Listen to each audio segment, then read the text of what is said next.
Hello friends, welcome to life with Navyasiri ಜೀವನ ಸಂಚಿಕೆಗಳು. So ಇನ್ನೂ ಯಾರ್ಯಾರು ಈ ಒಂದು ಚಾನಲ್ಗೆ ಸಬ್ಸ್ಕ್ರೈಬ್ ಆಗಿಲ್ವೋ ಪ್ಲೀಸ್ ಸಬ್ಸ್ಕ್ರೈಬ್ ಮಾಡಿಕೊಂಡು ಈ ಒಂದು ವಿಡಿಯೋನ ನೋಡಿ ಅಂತ ಹೇಳ್ತಾ ಈ ಒಂದು ಬ್ಲಾಗ್ನ ಸ್ಟಾರ್ಟ್ ಮಾಡ್ತಾ ಇದ್ದೀನಿ.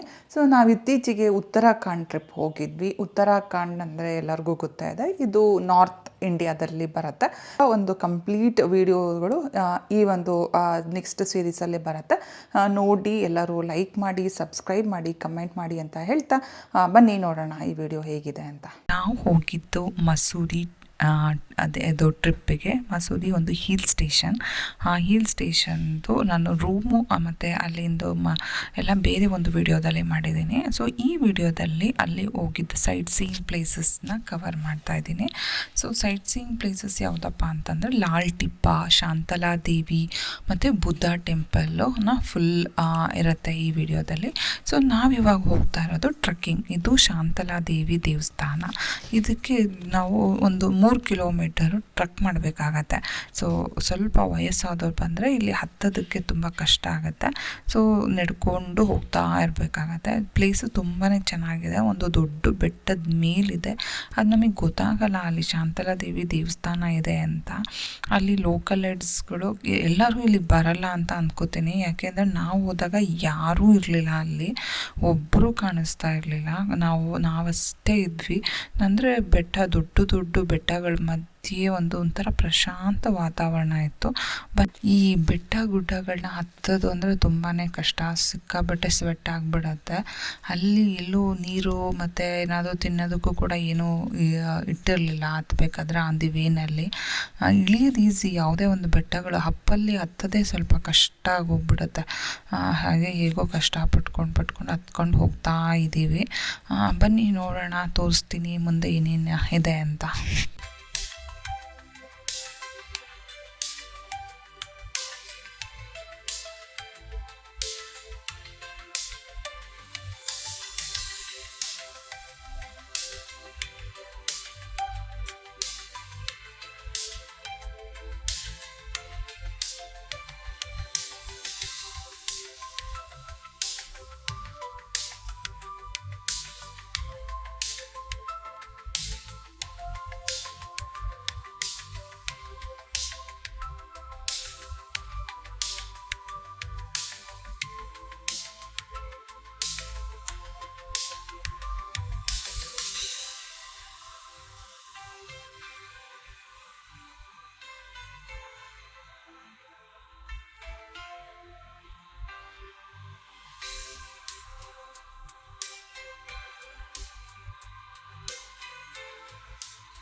ಒಂದು ಇಲ್ಲಿ ಬಿದ್ದೋಗೋ ಥರ ಒಂಥರ ಇನ್ನು ಪಾಚಿ ಎಲ್ಲ ಕಟ್ಟಿತ್ತು. ಆ ಥರ ಒಂದು ಒಂದು ಬಿಲ್ಡಿಂಗ್ ಥರ ಇತ್ತು. ಸೊ ಅಲ್ಲಿ ನಾವು ಸ್ಲಿಪ್ಪರ್ ಬಿಟ್ಬಿಟ್ಟು ಅದ್ರ ಮೇಲ್ಗಡೆ ಒಂದು ದೇವಸ್ಥಾನ ಇರೋದು. ಬಟ್ ವ್ಯೂ ಪಾಯಿಂಟ್ ಮಾತ್ರ ತುಂಬ ಚೆನ್ನಾಗಿದೆ. ಇಲ್ಲಿ ನಿಂತ್ಕೊಂಡು ನಾವು ದೂರದಲ್ಲಿರತಕ್ಕಂಥ ದೊಡ್ಡ ಬೆಟ್ಟಗಳು, ಪರ್ವತಗಳು, ಶಿಖರಗಳನ್ನೆಲ್ಲ ನೋಡ್ಬೋದು. ಶಾಂತಲಾ ದೇವಿ ದೇವಸ್ಥಾನದ ಒಳಗಡೆ ಎಂಟರ್ ಆದ್ವಿ. ಇಲ್ಲಿ ದೇವಸ್ಥಾನದ ಒಳಗಡೆ ಹೋದರೆ ನಾವು ಹೊರಗಡೆ ಇರೋ ಮಂಟಪನ ಮಾತ್ರ ನಾನು ವಿಡಿಯೋ ಮಾಡಿದ್ದೀನಿ. ಸೊ ಗರ್ಭಗುಡಿನಾಗಲಿ ಒಳಗಡೆನ ನಾವು ವಿಡಿಯೋ ಮಾಡೋಂಗಿರಲ್ಲ. ಸೊ ಇಲ್ಲಿ ನಾಟ್ ಅಲೋಡ್ ಎಲ್ಲ ಕಡೆನೂ ಅಷ್ಟೇ. ಯಾವುದೇ ದೇವಸ್ಥಾನಕ್ಕೆ ಹೋಗಲಿ ಒಳಗಡೆ ಗರ್ಭಗುಡಿ ಮತ್ತು ದೇವಸ್ಥಾನ ಒಳಗಡೆ ನಾವು ಯಾವುದೇ ವಿಡಿಯೋ ಆಗಲಿ ಫೋಟೋಸ್ ಆಗಲಿ ಕ್ಲಿಕ್ ಮಾಡೋಂಗಿಲ್ಲ. ಅದೊಂದು ರೂಲ್ ಇದೆ. ಇಲ್ಲೂ ಅದೇ ಥರನೇ. ಸೊ ಹಾಗೆ ಬಂದು ಹೊರಗಡೆಯಿಂದ ಝೂಮ್ ಮಾಡಿ ನೋಡಿದ್ರೆ ನಮಗೆ ನಮಗೆ ಎಲ್ಲ ಬೆಟ್ಟ ಗುಡ್ಡಗಳು, ಪರ್ವತಗಳು, ಹಿಮಾಲಯ ಶಿಖರಗಳು ನಾವಿಲ್ಲಿಂದ ನೋಡ್ಬೋದು. ಇದು ಇನ್ನೂ ಟೆಲಿಸ್ಕೋಪ್ ಇಟ್ಕೊಂಡು ನೋಡಿದ್ರೆ ಮಾತ್ರ ಇನ್ನೂ ಚೆನ್ನಾಗಿ ಕಾಣುತ್ತೆ. ಬಟ್ ಇದೊಂಥರ ಶಾಂತವಾಗಿತ್ತು. ಯಾರೂ ಜನನೇ ಇಲ್ಲ ಸುತ್ತಮುತ್ತ. ಗಲಾಟೆ ಆಗಲಿ, ಒಂದು ಬೇರೆಯವ್ರ ವಾಯ್ಸು ಕೂಡ ಕೇಳಿಸ್ತಾ ಇರಲಿಲ್ಲ. ನಾವೇ ಇಲ್ಲಿ ಜೋರಾಗಿ ಹೋಗಿದ್ರೆ ನಮ್ಮ ಒಂದು ಏಕೋನೇ ಇಲ್ಲಿ ಕೇಳಿಸ್ತಾ ಇತ್ತು. ಅಷ್ಟು ಚೆನ್ನಾಗಿತ್ತು. ಈ ಪ್ಲೇಸ್ ಅಂತೂ ನನಗೆ ತುಂಬಾ ಇಷ್ಟ ಆಯಿತು. ಇಲ್ಲಿ ಕಾಮಾಗಿ ಕೂತ್ಕೊಂಡು ಮೆಡಿಟೇಷನ್ ಮಾಡೋದು ತುಂಬಾ ಚೆನ್ನಾಗಿ ಅನಿಸುತ್ತೆ ಈ ಒಂದು ಪ್ಲೇಸಲ್ಲಿ.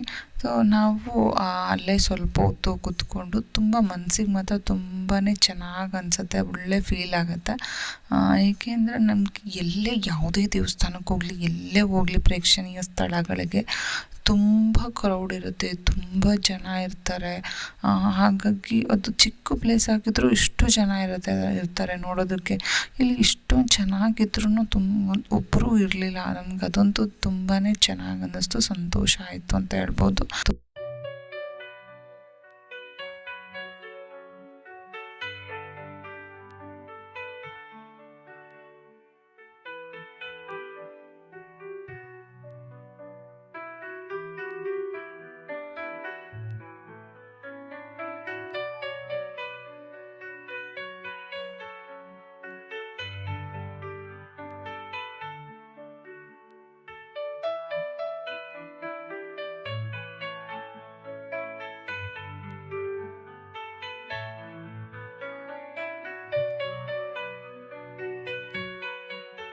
ನಾವು ನೆಕ್ಸ್ಟು ಶಾಂತಲಾದೇವಿ ದೇವಸ್ಥಾನನ ನೋಡಿಕೊಂಡು ಲಾಲ್ ಟಿಬ್ಬ ಮತ್ತು ಬುದ್ಧ ಟೆಂಪಲ್ ಅಂತ ಅವೆರಡಕ್ಕೆ ಬಂದ್ವಿ. ಅಲ್ಲಿ ಎರಡು ಅಪೋಸಿಟ್ಟೇ ಇದೆ.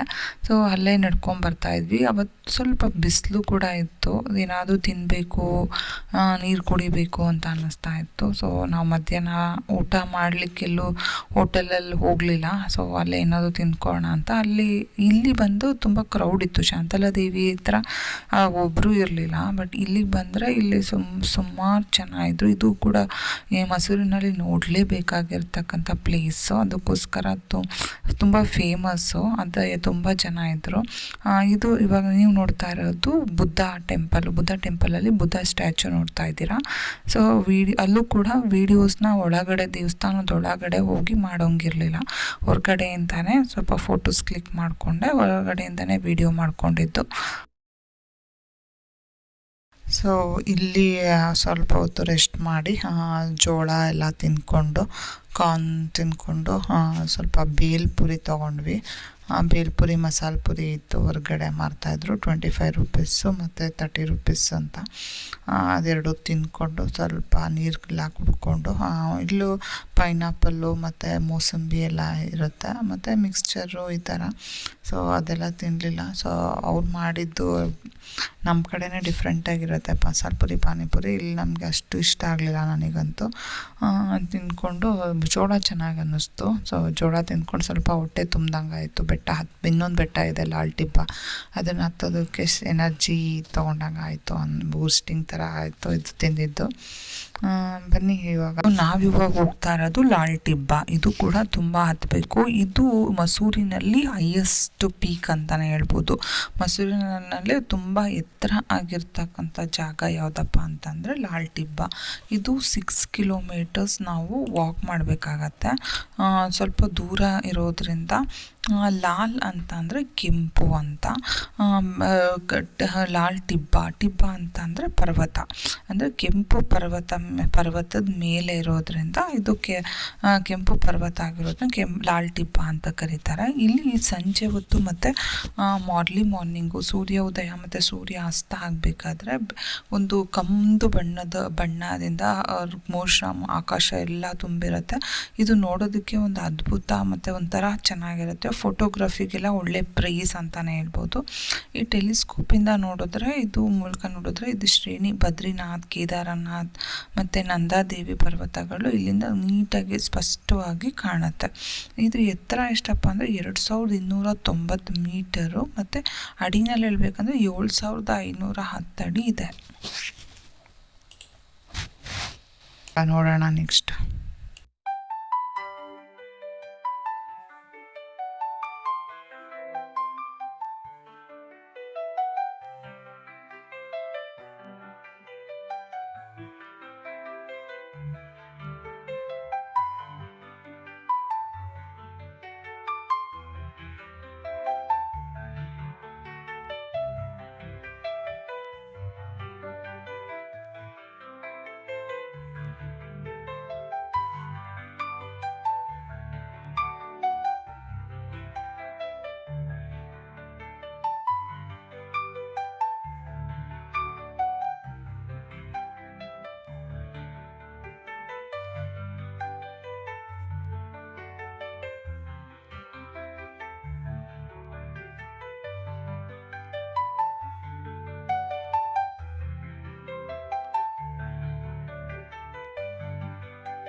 ಸೊ ನೀವು ಇವಾಗ ನೋಡ್ತಾ ಇರೋದು ಇದೆಲ್ಲ ಬುದ್ಧ ಟೆಂಪಲಲ್ಲಿ ತೆಗ್ದಿರೋದು, ಎಲ್ಲ ಮಿಕ್ಸ್ ಆಗಿದೆ ಅಲ್ಲಿಂದ ಇಲ್ಲಿಗೆ ಬುದ್ಧ ಟೆಂಪಲ್ಲು ಮತ್ತು ಲಾಲ್ ಟಿಬ್ಬ. ಹಾಗೆ ನಡ್ಕೊಂಡು ಮುಂದೆ ಹೋದರೆ ಅದು ಆಪೋಸಿಟ್ ಬುದ್ಧ ಟೆಂಪಲ್ ಹೋಗೋದಕ್ಕೆ ಒಂದು ಗೇಟ್ ಇದೆ, ಅದರ ಆಪೋಸಿಟ್ ಇನ್ನೊಂದು ಹತ್ತದಿದೆ. ಇಲ್ಲಿ ಆಪೋಸಿಟ್ ಸೈಡೇ ಇರೋದ್ರಿಂದ ಸೊ ಇಲ್ಲಿ ಕೂಡ ಬುದ್ಧ ಸ್ಟ್ಯಾಚು ಇದೆ. ಅಂದರೆ ಬುದ್ಧನ ಅನುಯಾಯಿಗಳು, ಅಂದರೆ ಬುದ್ಧನ ಅನುಸರಿಸಕ್ಕಂತಹ ಜನರು ಕೂಡ ಇಲ್ಲಿ ತುಂಬ ಜನ ಇದ್ದಾರೆ. ಇಲ್ಲೂ ಬೆಟ್ಟದ ಮೇಲೆ ಹತ್ತೋದು ಸ್ವಲ್ಪ ಇಲ್ಲೂ ಕಷ್ಟಕರವಾಗಿದೆ.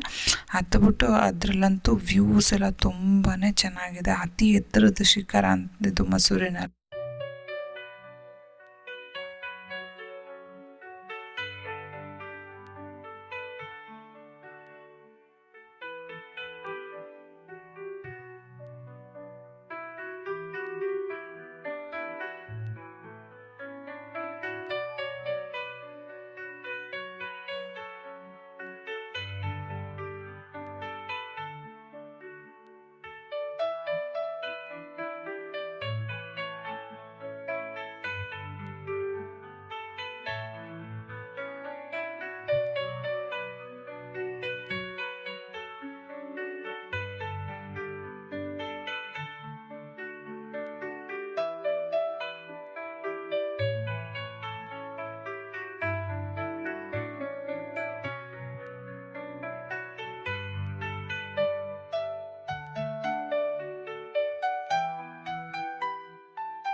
ಇಲ್ಲಿಗೆ ಈ ವಿಡಿಯೋನ ಎಂಡ್ ಮಾಡ್ತಾ ಇದ್ದೀನಿ.